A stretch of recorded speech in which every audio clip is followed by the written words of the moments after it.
नमस्कार, जय हिंद दोस्तों। आज हम करेंगे जीएस मॉक टेस्ट 16। तो इन मॉक टेस्ट में हम उन प्रश्नों का अध्ययन करते हैं जो विगत परीक्षाओं में पूछे हुए प्रश्न होते हैं। ये आपकी मुख्य सेविका की परीक्षा, यूपी ट्रिपल एससी पीटी की परीक्षा, वीडियो 2018 री एग्जाम तथा वे अन्य सभी परीक्षाएं जहां पर आपकी जीएस के क्वेश्चन आते हैं, उन सब के लिए ये प्रश्न महत्वपूर्ण है क्योंकि ये विगत परीक्षाओं में पूछे हुए प्रश्न होते हैं। तो आपके पास अच्छा मौका होता है परीक्षा में आए हुए प्रश्नों को देखना और अपनी तैयारी को मजबूत करने का। तो डेली आपके ये मॉक टेस्ट होते हैं हमारे चैनल पर, तो लगातार हमारे चैनल से जुड़े रहिए और अपनी तैयारी को लगातार मजबूती देते रहिए। तो चलिए बिना वक्त गवाए शुरू करते हैं आज का वीडियो।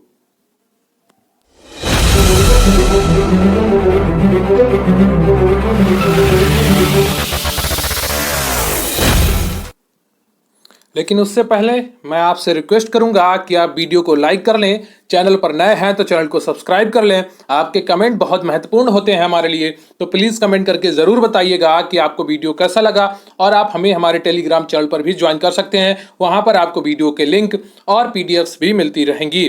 वीडियो अंत तक देखें ताकि आपकी तैयारी पूरी हो सके। हर प्रश्न आपके लिए महत्वपूर्ण है और मैं बार बार आपसे यही कहूँगा कि मेहनत ऐसे करिए कि सफलता आपके कदम चूमे, आप सफलता के पीछे ना घूमें। लगातार लगे रहिए, निरंतर लगे रहिए, एक एक करके ही घड़ा भरेगा आपका, एक एक बूंद से घड़ा भरेगा सफलता का।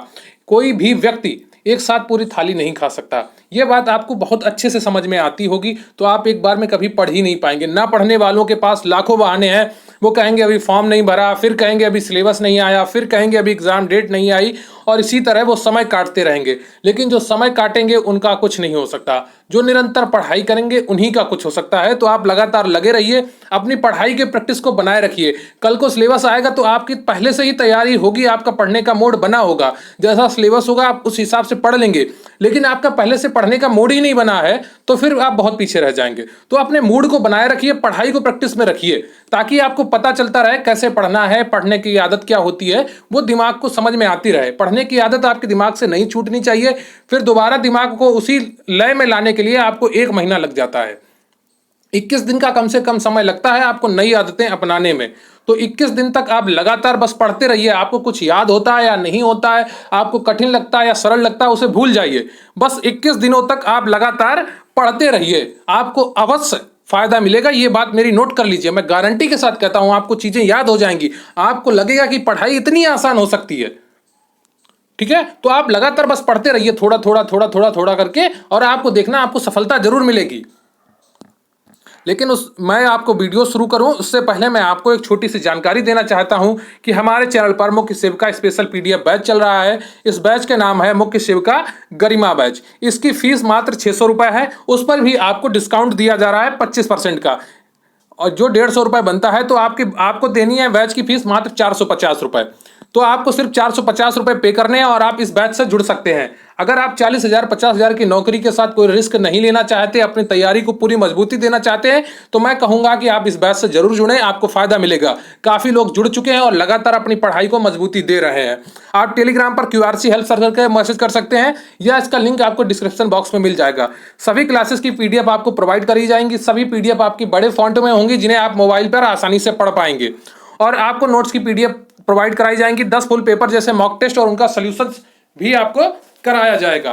तो तकरीबन आपको 500 से अधिक पीडीएफ प्रोवाइड कराई जाएंगी, और सारी पीडीएफ आपको एक दिन में नहीं दी जाएंगी। पीडीएफ आपको डेली थोड़ी थोड़ी 3 से 4 पीडीएफ डेली दी जाएंगी आपको, और आपकी तैयारी ऐसे लगातार निरंतर होती रहेगी। एक बात और है कि डिस्काउंट आपका सीमित समय के लिए है, कभी भी वापस लिया जा सकता है। तो जितना जल्दी हो सके इस बैच से जुड़ जाइए और अपनी पढ़ाई को मजबूत ही करिए। पहले 50% डिस्काउंट था, बहुत से लोगों ने फायदा उठाया। अभी भी 25% डिस्काउंट बना हुआ है, आप जुड़कर फायदा उठा सकते हैं। कभी भी 25% का डिस्काउंट हटाया जा सकता है। तो इससे जुड़ने के लिए आपको टेलीग्राम पर क्यूआरसी हेल्प सर्च करना है, या इसका लिंक आपको डिस्क्रिप्शन बॉक्स में मिल जाएगा। कमेंट बॉक्स में आप लिंक मांगेंगे तो वहां पर भी आपको लिंक प्रोवाइड करवा दिया जाएगा। काफी लोग जुड़ चुके हैं और अपनी तैयारी को मजबूती दे रहे हैं, आप भी कोशिश करिए। तो जीएस मॉक टेस्ट 16 में आपका पहला प्रश्न है कि प्राचीनतम वेद कौन सा है।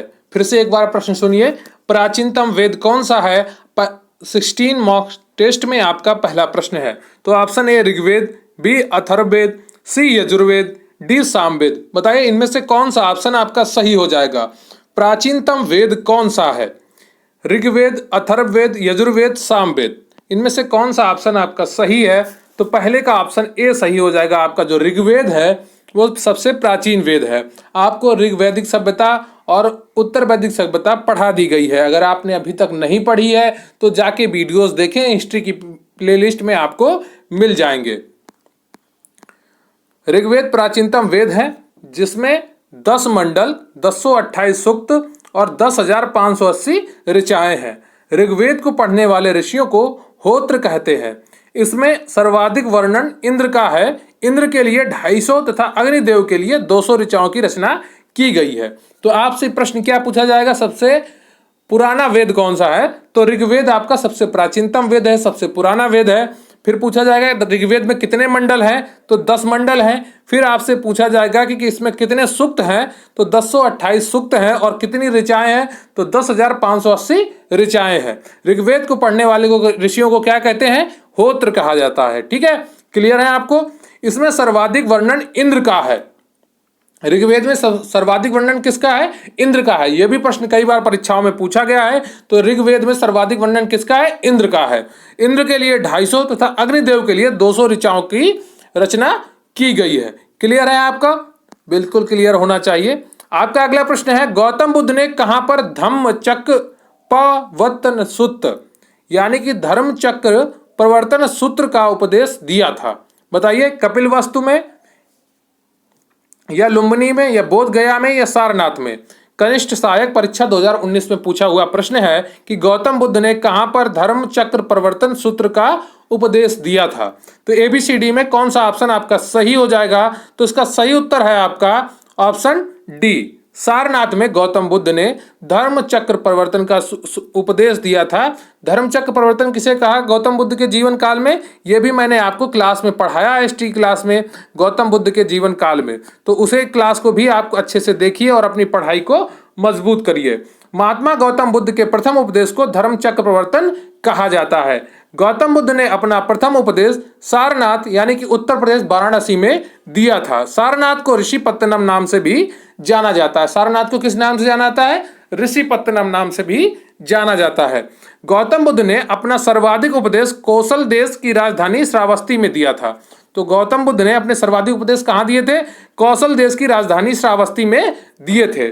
तो महात्मा गौतम बुद्ध के प्रथम उपदेश को धर्म चक्र प्रवर्तन कहा जाता है। गौतम बुद्ध ने अपना प्रथम उपदेश सारनाथ में दिया था। सारनाथ को ऋषिपत्तनम नाम से भी जाना जाता है। क्लियर है आपको? तो काफी अच्छे से इसी तरह आप एक एक जानकारी लेते रहिए। मैंने आपको प्राचीन भारत में काफी कुछ पढ़ा दिया है। सुबह क्लास जो आपकी 10 बजे होती है और 3-4 क्लास और होंगी, आपकी प्राचीन भारत की हिस्ट्री पूरी समाप्त हो जाएगी।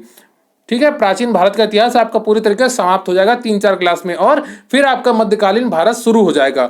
तो निरंतरता बनाए रखिए और सभी क्लास को अटेंड करिए।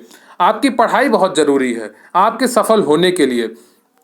तो सफलता कैसे मिलती है? निरंतरता से मिलती है। मैं बार बार आपसे कहता हूं, हो सकता है आप बोर हो जाते हो, लेकिन मैं बार बार आपको याद दिलाने की कोशिश करता हूं कि आपको सफल होना है। अपनी उम्मीद को नहीं खोना है।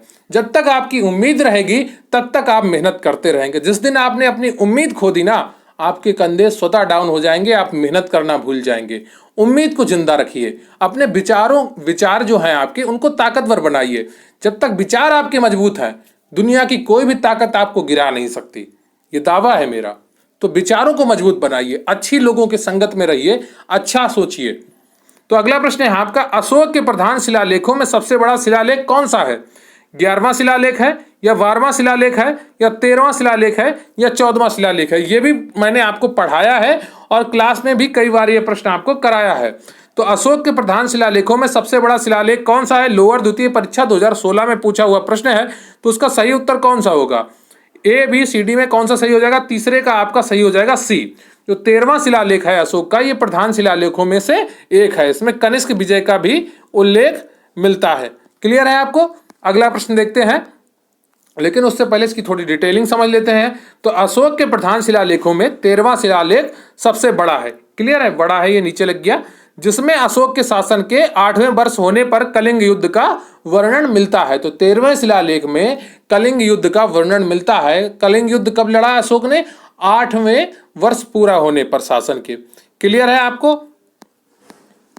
आपका अगला प्रश्न है, भारतीय इतिहास में धन्वंतरी कौन थे? तो चंद्रगुप्त मौर्य के प्रसिद्ध सेनापति थे, ऑप्शन ए है आपका। ऑप्शन बी है आपका, चंद्रगुप्त विक्रमादित्य की सभा को सुशोभित करने वाले प्रसिद्ध चिकित्सक थे, या ऑप्शन सी, हर्ष के समय के एक प्रसिद्ध नाटककार थे, या इनमें से कोई नहीं। बताइए और कौन सा ऑप्शन आपका सही है। यूपी पीटी परीक्षा 2021 शिफ्ट 2 में पूछा हुआ प्रश्न है, तो जो पीटी की तैयारी कर रहे हैं उनको भी देखना चाहिए ये वीडियो, ऐसे ही प्रश्न आपकी परीक्षा में पूछे जाएंगे। तो भारतीय इतिहास में धन्वंतरी कौन थे?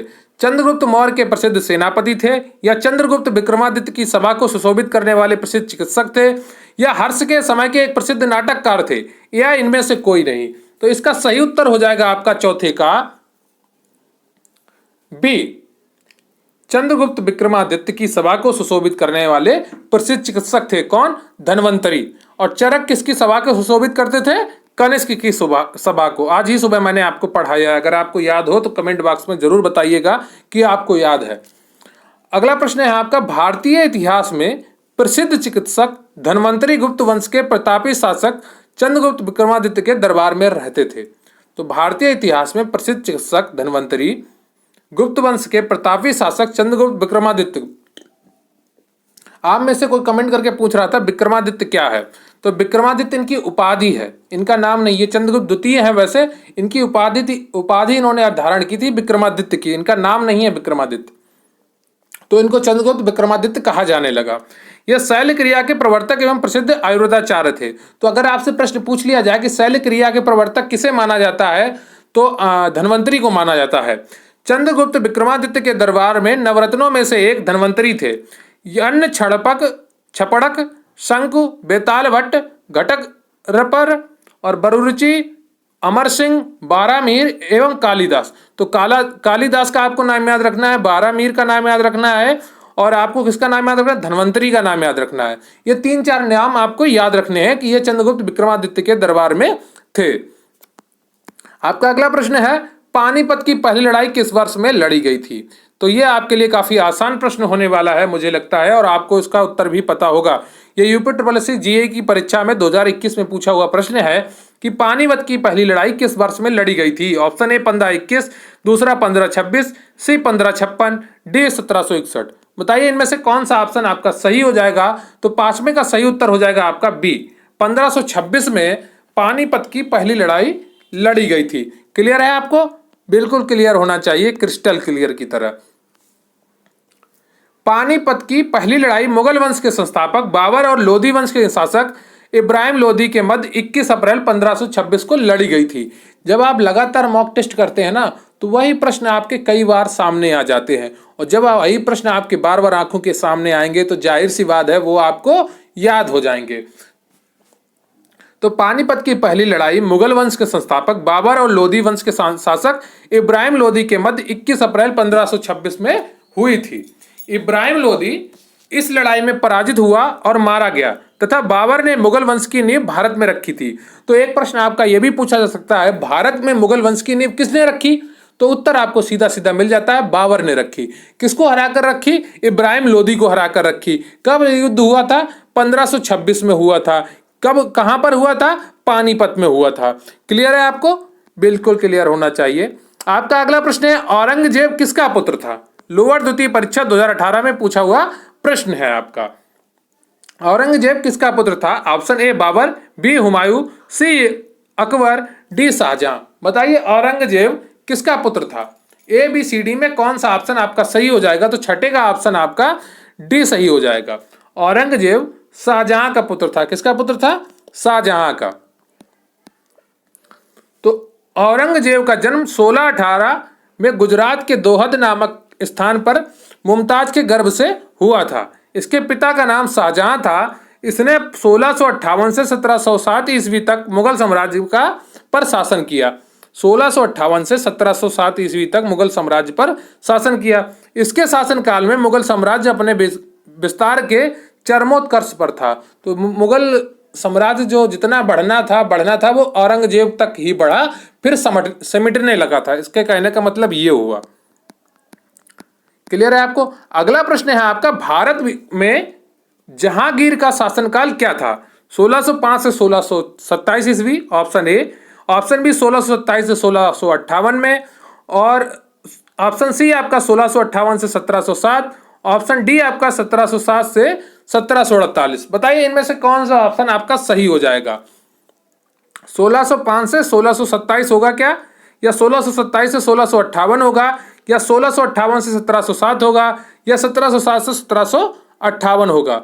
बताइए इनमें से कौन सा ऑप्शन आपका सही होगा। तो सातवें का आपका 1605 से 1627 तक जहांगीर होगा। इसके बाद कौन आया, इसके बाद शाहजहां रहा 1627 से 1658 तक, फिर आपका मुगल रहा 1658 से औरंगजेब रहा 1658 से 1707 तक, और 1605 तक कौन रहा था, अकबर रहा था। यह ग्राम पंचायत अधिकारी 2016 की परीक्षा में पूछा हुआ प्रश्न है। तो इसका आपका सातवें का सही हो जाएगा ए, 1605 से 1627 तक जहांगीर का शासनकाल रहा भारत में। क्लियर है आपको। चलिए अगला प्रश्न देखते हैं, लेकिन उससे पहले इसकी थोड़ी डिटेलिंग पढ़ लेते हैं। तो भारत में जहांगीर का शासनकाल वर्ष 1605 से 1627 वर्ष तक था। इसका शासनकाल चित्रकला का स्वर्ण युग माना जाता है। तो मुगल काल में जहांगीर का शासनकाल जो है वो चित्रकला का स्वर्ण युग माना जाता है।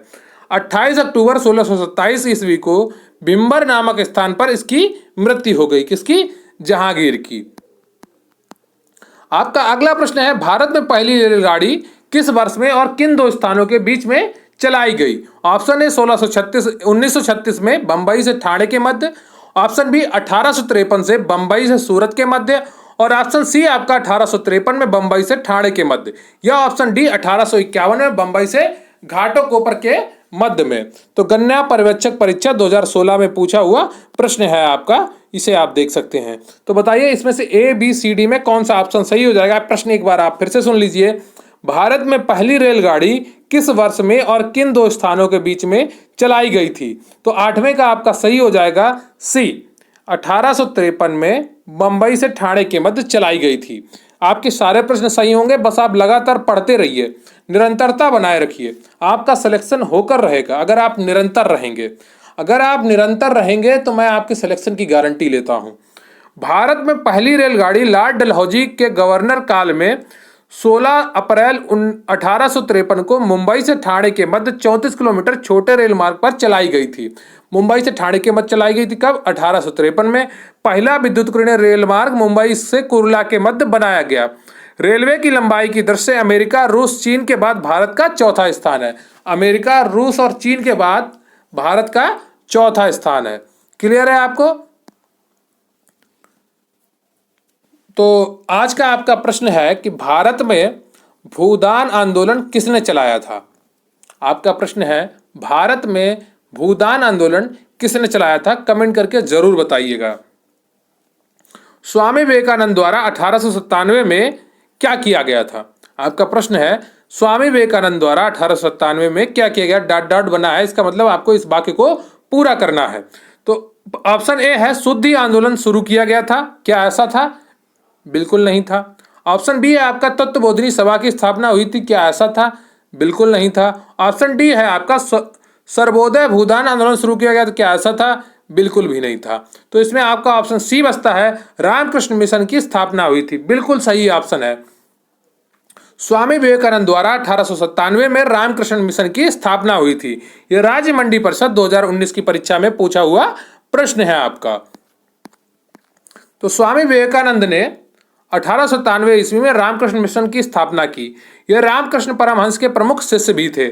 इन्होंने 1893 ईस्वी में शिकागो में आयोजित प्रथम विश्व धर्म सम्मेलन में भाग लिया था। किसने, स्वामी विवेकानंद ने 1893 में आयोजित शिकागो अमेरिका में आयोजित प्रथम विश्व धर्म सम्मेलन में भाग लिया था। किसने, स्वामी विवेकानंद ने। अमेरिका जाने से पूर्व महाराजा खेतड़ी के सुझाव पर इन्होंने अपना नाम स्वामी विवेकानंद कर लिया था। इनका भाषण सुनकर अमेरिकी अखबार न्यूयॉर्क हेराल्ड ने लिखा था कि निश्चित रूप से विश्व धर्म सम्मेलन के सर्वप्रमुख व्यक्ति स्वामी विवेकानंद थे। तो जब स्वामी विवेकानंद का भाषण सुना तो अमेरिकी अखबार न्यूयॉर्क हेराल्ड ने लिखा था कि निश्चित रूप से विश्व धर्म सम्मेलन के सर्वप्रमुख व्यक्ति स्वामी विवेकानंद थे। क्लियर है आपको, बिल्कुल क्लियर होना चाहिए आपको। अगला प्रश्न है आपका, राष्ट्रीय गान सर्वप्रथम कब और कहां गाया गया? राष्ट्रीय गान सर्वप्रथम कब और कहां गाया गया? ऑप्शन ए दिसंबर 27, 1911 कलकत्ता में, या ऑप्शन बी जनवरी 26, 1931 कलकत्ता में, या ऑप्शन सी जनवरी 24, 1950 दिल्ली में, या ऑप्शन डी अगस्त 14, 1896 इलाहाबाद में। बताइए ए बी सी डी में कौन सा ऑप्शन आपका सही है? असिस्टेंट अकाउंटेंट 22/11/2015 में पूछा हुआ प्रश्न है। राष्ट्रीय गान सर्वप्रथम कब और कहां गाया गया? दिसंबर 27, 1911 कलकत्ता में, जनवरी 26, 1931 कलकत्ता में, जनवरी 24, 1950 दिल्ली में, डी अगस्त 14, 1896 इलाहाबाद में। तो इसका सही उत्तर हो जाएगा आपका 10वें का ए, दिसंबर 27, 1911 कलकत्ता में राष्ट्रीय गान सर्वप्रथम गाया गया था। कहां पर? कलकत्ता में, दिसंबर 27। क्लियर है आपको? तो राष्ट्रीय गान जनगण मन रविन्द्रनाथ टैगोर द्वारा 11 दिसंबर 1911 को लिखा गया था। तो किसके द्वारा लिखा गया? रविन्द्रनाथ टैगोर द्वारा 11 दिसंबर 1911 को लिखा गया। और यह पहली बार भारतीय राष्ट्रीय कांग्रेस सम्मेलन में 27 दिसंबर 1911 को कलकत्ता में गाया गया। कब गाया गया? 27 दिसंबर 1911 को कलकत्ता में गाया गया, पहली बार भारतीय राष्ट्रीय कांग्रेस सम्मेलन में। क्लियर है आपको? अगला प्रश्न है, भारतीय राष्ट्रवाद के पहले या प्रारंभिक चरण के चरण भी कहा जाता है। तो यहां पर डॉट डॉट लगना भूल गए, ठीक है।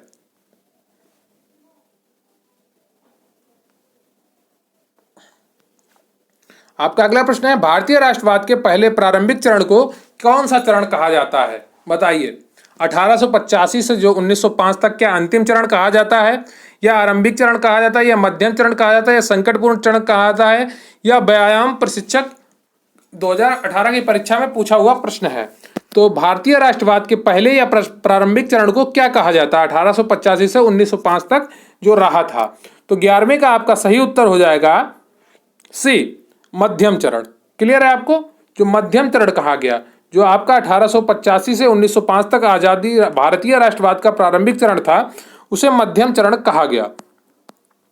भारतीय राष्ट्रवाद के पहले या प्रारंभिक चरण को उदारवादी चरण कहा जाता है। 1885 से 1905 में रहा। प्रथम चरण की मुख्य घटना भारतीय राष्ट्रीय कांग्रेस की स्थापना थी।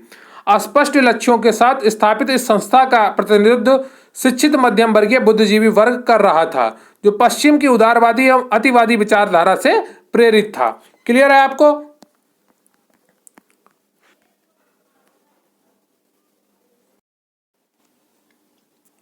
अगला प्रश्न है आपका, गांधी जी ने जून 1904 में डरबन के बाहर किस नाम से एक सामुदायिक क्रियाशील मठ की स्थापना की?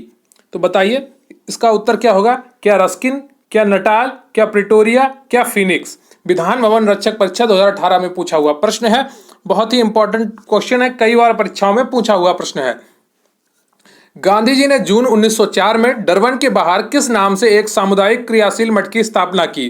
तो इसका सही उत्तर हो जाएगा आपका 12 का डी, फिनिक्स में। क्लियर है आपको? तो 1904 में महात्मा गांधी जी द्वारा फिनिक्स बस्ती नामक एक सामुदायिक क्रियाशील मठ की स्थापना की गई। यह दक्षिणी अफ्रीका के डरबन शहर में अवस्थित था, जो 1912 में फिनिक्स ट्रस्ट में परिवर्तित हो गया। क्लियर है आपको? तो अच्छे से ये टॉपिक आप पढ़ते रहिए और लगातार अपनी तैयारी को मजबूत करते रहिए। तो आपका आज का प्रश्न है वो मत भूलिएगा, कमेंट में जरूर बताइएगा, भारत में भूदान आंदोलन की शुरुआत किसने की थी? और प्लीज अगर आपने अभी तक वीडियो को लाइक नहीं किया तो लाइक कर लीजिए, चैनल को सब्सक्राइब नहीं किया तो प्लीज सब्सक्राइब कर लीजिए। तो अगला प्रश्न है आपका, निम्नलिखित में से कौन से महत्वपूर्ण व्यक्ति सभी 3 गोलमेज सम्मेलन में भाग लिए थे? ऑप्शन ए आपका Madan Mohan Malviya, B Annie Besant, C Mahatma Gandhi, D B R Ambedkar. तो इनमें से कौन सा ऑप्शन आपका सही हो जाएगा? राजस्व निरीक्षक परीक्षा 2016 में पूछा हुआ प्रश्न है आपका। तो निम्नलिखित में से कौन से महत्वपूर्ण व्यक्ति सभी यानी कि 3 गोलमेज सम्मेलन में भाग लिए थे? तो इसका सही उत्तर हो जाएगा आपका B R Ambedkar. Option D बिल्कुल सही है। भीमराव अम्बेडकर ने तीनों गोलमेज सम्मेलन में भाग लिया था। तो प्रथम गोलमेज सम्मेलन जो हुआ था आपका 12 नवंबर 1930 को हुआ, और दूसरा गोलमेज सम्मेलन आपका 7 सितंबर 1931 को हुआ, और तृतीय गोलमेज सम्मेलन आपका 17 नवंबर 1932 में हुआ। तीनों गोलमेज सम्मेलन में दलितों की ओर से बी आर अम्बेडकर ने भाग लिया था। महात्मा गांधी ने कांग्रेस के प्रतिनिधि के रूप में केवल दूसरे गोलमेज सम्मेलन में भाग लिया था। महात्मा गांधी इसलिए तीनों में नहीं शामिल हुए थे क्योंकि अंग्रेज जो थे वो भारत को दलितों, मुस्लिमों और हिंदुओं में बांटना चाहते थे। गांधी जी इसके खिलाफ थे, इसलिए वो तीनों में शामिल नहीं हुए थे। आपका अगला प्रश्न है, भारत में किसी राज्य के राज्यपाल की नियुक्ति प्राधिकारी निम्नलिखित में से कौन होता है? तो भारत में किसी राज्य के राज्यपाल का नियुक्ति प्राधिकारी निम्नलिखित में से कौन होता है? ऑप्शन ए भारत का प्रधानमंत्री, बी संबंधित राज्य के मुख्यमंत्री, सी भारत के राष्ट्रपति, डी भारत के प्रधानमंत्री की अध्यक्षता में केंद्रीय मंत्रिमंडल। बताइए कौन सा ऑप्शन आपका सही है? लोअर एग्जाम 2019 में पूछा हुआ प्रश्न है। तो इसको शॉर्ट फॉर्म में आप ऐसे समझिए कि राज्यपाल की नियुक्ति कौन करता है। ठीक है, इसका जो क्वेश्चन का शॉर्ट है वो ये है, सार, कि भारत के जो किसी राज्य का राज्यपाल होता है उसकी नियुक्ति कौन करता है। तो इसका सही उत्तर हो जाएगा आपका सी, 14 का सी। जो भारत का राष्ट्रपति होता है वो राज्यपाल की नियुक्ति करता है। कौन से अनुच्छेद के तहत? 155 के तहत। तो भारतीय संविधान के भाग 6 में अनुच्छेद 153 से 67 तक राज्यों के राज्यपाल का वर्णन है। राज्य की कार्यपालिका का प्रमुख कौन होता है? राज्यपाल होता है। प्रत्येक राज्य का एक राज्यपाल होता है। एक राज्यपाल एक से अधिक राज्यों का राज्यपाल नियुक्त किया जा सकता है। इनकी नियुक्ति भारत के राष्ट्रपति द्वारा 5 वर्षों की अवधि के लिए किया जाता है, लेकिन यह राष्ट्रपति के प्रसाद पर्यंत होता है। ठीक है, तो जो राज्यपाल का कार्यकाल होता है वो राष्ट्रपति के प्रसाद पर्यंत होता है। अनुच्छेद 155 में राष्ट्रपति द्वारा राज्यपाल की नियुक्ति की बात कही गई है, अनुच्छेद 155 में। क्लियर है आपको? आपका अगला प्रश्न है, राज्यसभा सदस्यता के लिए न्यूनतम आयु कितनी है? 25 वर्ष है, 30 वर्ष है, 31 वर्ष है या 35 वर्ष है? वन रक्षक परीक्षा 2015 में पूछा हुआ प्रश्न है। तो राज्यसभा सदस्यता के लिए न्यूनतम आयु कितनी है? तो इसका सही उत्तर हो जाएगा आपका 15वें का बी, 30 वर्ष है। कितनी है? 30 वर्ष है। क्लियर है आपको? लोकसभा की और विधानसभा की 25 वर्ष है न्यूनतम, राज्यसभा की 30 वर्ष है और राष्ट्रपति की कितनी है न्यूनतम आयु? 35 वर्ष निर्धारित है। और पंचायती राज में चुनाव खड़े होने की, जो आपका चुनाव लड़ने की न्यूनतम आयु कितनी है? 21 वर्ष है, जबकि मतदान करने की न्यूनतम आयु 18 वर्ष है। भारतीय संविधान के अनुच्छेद 84 के अनुसार व्यक्ति राज्यसभा का सदस्य बन सकता है यदि वह भारत का नागरिक हो, उसकी आयु कम से कम 30 वर्ष हो गई हो, कोई ऐसी अन्य अर्हताएं जो संसद द्वारा मांगी गई हो वह धारण करता हो। क्लियर है आपको? तो 30 वर्ष का अगर कोई व्यक्ति है तो वो राज्यसभा के लिए नामांकन दाखिल कर सकता है। अगला प्रश्न है आपका, भारत में किस राज्य ने सर्वप्रथम पंचायती राज की शुरुआत की थी? क्या गुजरात ने की थी, क्या राजस्थान ने की थी, क्या मध्य प्रदेश ने की थी, क्या तमिलनाडु ने की थी? तो इसका सही उत्तर क्या हो जाएगा आपका? UP triple SC junior student परीक्षा 2020 में पूछा हुआ प्रश्न है। तो 16वें का सही उत्तर हो जाएगा आपका बी, राजस्थान ने की थी। किसने? राजस्थान ने। तो राजस्थान देश का पहला राज्य है जहां पंचायती राज की स्थापना हुई। इसका उद्घाटन 2 अक्टूबर 1959 में को राजस्थान के नागौर जिले में तत्कालीन प्रधानमंत्री जवाहरलाल नेहरू द्वारा किया गया था। तो राजस्थान देश का पहला राज्य है जहां पंचायती राज की स्थापना हुई। इसका उद्घाटन 2 अक्टूबर 1959 ईस्वी में राजस्थान के नागौर जिले में तत्कालीन प्रधानमंत्री जवाहरलाल नेहरू द्वारा किया गया था। आपका अगला प्रश्न है, 73वां संवैधानिक संशोधन निम्नलिखित में से किससे संबंधित था? क्या नगर पालिका संस्थान से संबंधित था, या राज्य स्तरीय लगान न्यायाधिकरणों की स्थापना से संबंधित था, या 8वीं अनुसूची से था, या पंचायती राज संस्थाओं से था? बताइए 73वां जो संविधान संशोधन था आपका, ये किससे संबंधित था? केंद्र सुपरवाइजर परीक्षा में 2019 में पूछा प्रश्न है आपका। तो 17वें का सही उत्तर हो जाएगा आपका डी, पंचायती राज संस्थाओं से संबंधित था। तो भारत का 73वां संविधान संशोधन 1992 ईस्वी में पंचायती राज व्यवस्था से संबंधित था। संविधान के अनुच्छेद 40 में इसका उल्लेख किया गया है कि जिसमें कहा गया कि ग्राम पंचायतों की व्यवस्था करने के लिए राज्य कदम उठाएगा। कौन कदम उठाएगा? राज्य कदम उठाएगा। यह अनुच्छेद राज्य के नीति तत्वों का महत्वपूर्ण हिस्सा है। कई बार आपकी परीक्षाओं में अनुच्छेद 40 से प्रश्न पूछा गया है। अगला प्रश्न है आपका, तेज हवाओं द्वारा किस प्रकार की मिट्टी उड़कर आती है और जमा हो जाती है? बताइए कौन सी मिट्टी है जो तेज हवाओं द्वारा उड़कर जमा हो जाती है? पीली मिट्टी, लाल मिट्टी, काली मिट्टी या बलुई मिट्टी? तो यहां पर हम बात करेंगे सर्वाधिक उड़ने वाली मिट्टी की। क्लियर है? ये नहीं कि हम मिट्टी तो कोई भी सूखी हो तो सूखने के बाद टूटने के बाद उड़ने लगती है, लेकिन जो सर्वाधिक उड़ती है, सदैव उड़ती है, उसकी बात हम करेंगे। तेज हवाओं द्वारा किसी प्रकार की मिट्टी उड़कर आती है और जमा हो जाती है। इसका सही उत्तर हो जाएगा आपका ऑप्शन डी, बलुई मिट्टी। अमीन परीक्षा 2016 में पूछा हुआ प्रश्न है आपका, ये ज्योग्राफी से रिलेटेड प्रश्न है आपका।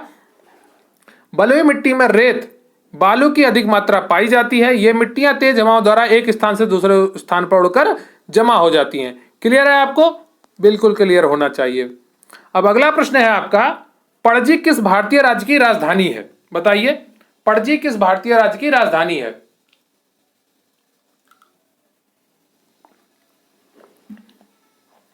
आपका ऑप्शन ए है छत्तीसगढ़, बी है गोवा, सी है हिमाचल प्रदेश, डी है झारखंड। लोअर द्वितीय परीक्षा 2018 में पूछा हुआ प्रश्न है। बताइए, पणजी किस भारतीय राज्य की राजधानी है? ए छत्तीसगढ़, बी गोवा, सी हिमाचल प्रदेश, डी झारखंड। लोअर द्वितीय परीक्षा 2018 में पूछा हुआ प्रश्न है।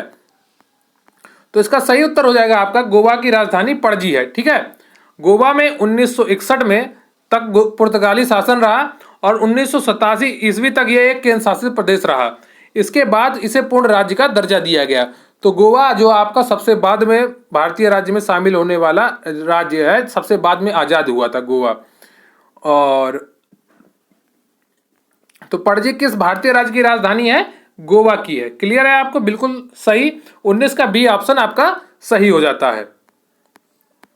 अगला प्रश्न है, भारत में कृषि आयकर लगाया जा सकता है? बताइए, भारत में कृषि आयकर किसके द्वारा लगाया जा सकता है? क्या स्थानीय सरकारों द्वारा लगाया जा सकता है, या राज्य सरकारों द्वारा लगाया जा सकता है, या केंद्र सरकार द्वारा लगाया जा सकता है, या केंद्र और राज्य सरकार दोनों द्वारा लगाया जा सकता है? लोअर प्रथम परीक्षा 2016 में पूछा हुआ प्रश्न है आपका। तो भारत में कृषि आयकर लगाया जा सकता है स्थानीय सरकारों द्वारा, राज्य सरकारों द्वारा, केंद्र सरकार द्वारा, केंद्र और राज्य सरकारों द्वारा। तो ABCD में कौन सा ऑप्शन आपका सही हो जाएगा? तो 20वें का आपका ऑप्शन सही हो जाएगा बी, राज्य सरकारों द्वारा। तो भारत में कृषि आयकर लगाया जा सकता है राज्य सरकारों द्वारा। तो भारत में कृषि आयकर राज्य सूची का विषय है, अतः कृषि पर कर लगाने का अधिकार राज्य सरकारों के पास है।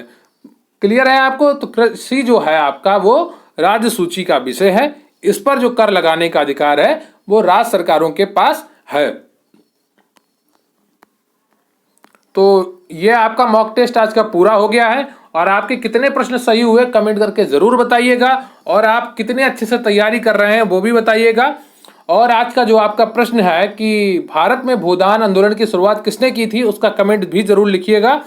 और मुख्य सेविका स्पेशल PDF बैच आपका चल रहा है हमारे चैनल पर, जिसका नाम है मुख्य सेविका गरिमा बैच। बैच की फीस मात्र 600 रुपए है, जिस पर आपको 25% यानी कि 150 रुपए का फ्लैट डिस्काउंट दिया जा रहा है। इसलिए आपको बैच की फीस मात्र 450 रुपए पे करनी है। मात्र 450 रुपए में आप अपनी तैयारी मजबूत कर सकते हैं, 40 से 50 हजार की नौकरी पक्की कर सकते हैं। इससे जुड़ने के लिए आप टेलीग्राम पर QRC हेल्प सर्च करें और वहां पर मैसेज करें, या आप डिस्क्रिप्शन बॉक्स से इसका लिंक प्राप्त कर सकते हैं। सभी क्लासेस की आपको PDF प्रोवाइड की जाएगी, नोट्स की PDF प्रोवाइड की जाएगी, 10 फुल पेपर जैसे मॉक टेस्ट और उनका सोल्यूशंस भी आपको कराया जाएगा। तो तकरीबन आपको 500 PDF दी जाएंगी, जिससे आपको एक PDF की कीमत 1 रुपया भी नहीं पड़ने वाली है। डेली आपको 2 से 4 तक PDF दी जाएंगी, ताकि आप थोड़ा थोड़ा करके पढ़ते रहें, एक साथ पूरा आपको ना पढ़ना पड़े। तो इससे जुड़िए जरूर, अगर आपको अपनी नौकरी पक्की करनी है और अपनी तैयारी बिल्कुल मजबूत करनी है, कोई रिस्क नहीं लेना चाहते हैं आप 40-50 हजार की नौकरी से के लिए, तो अच्छे से जुड़िए इससे और अपनी तैयारी को मजबूती प्रदान करिए। दिन रात पढ़िए, बिना पढ़े कुछ नहीं होगा, पढ़ना तो पड़ेगा आपको अगर आपको सरकारी नौकरी चाहिए। तो डिस्काउंट सीमित समय के लिए कभी भी वापस लिया जा सकता है। इससे जुड़ने के लिए आप टेलीग्राम पर QRC हेल्प सर्च करें, या डिस्क्रिप्शन बॉक्स में लिंक दिया गया है वहां पर जुड़े, या फिर आपको कमेंट बॉक्स में मांगेंगे लिंक तो वहां पर भी आपको प्रोवाइड कर दिया जाएगा। तो GS मॉक टेस्ट 16 आज आपका पूरा हुआ। आपके कितने प्रश्न सही हुए कमेंट करके जरूर बताइएगा। अगर वीडियो आपने अभी अंत तक देखा है तो कमेंट बॉक्स में जय हिंद जय भारत जरूर लिखिएगा। और जो आज आपका प्रश्न है कि भारत में भूदान आंदोलन किसने शुरू किया, उसका उत्तर भी कमेंट बॉक्स में जरूर लिखिएगा। और प्लीज अगर आपने अभी तक चैनल सब्सक्राइब नहीं किया है, चैनल को सब्सक्राइब कर लीजिए और वीडियो को लाइक कर लीजिए। Thank you very much. जय हिंद जय भारत।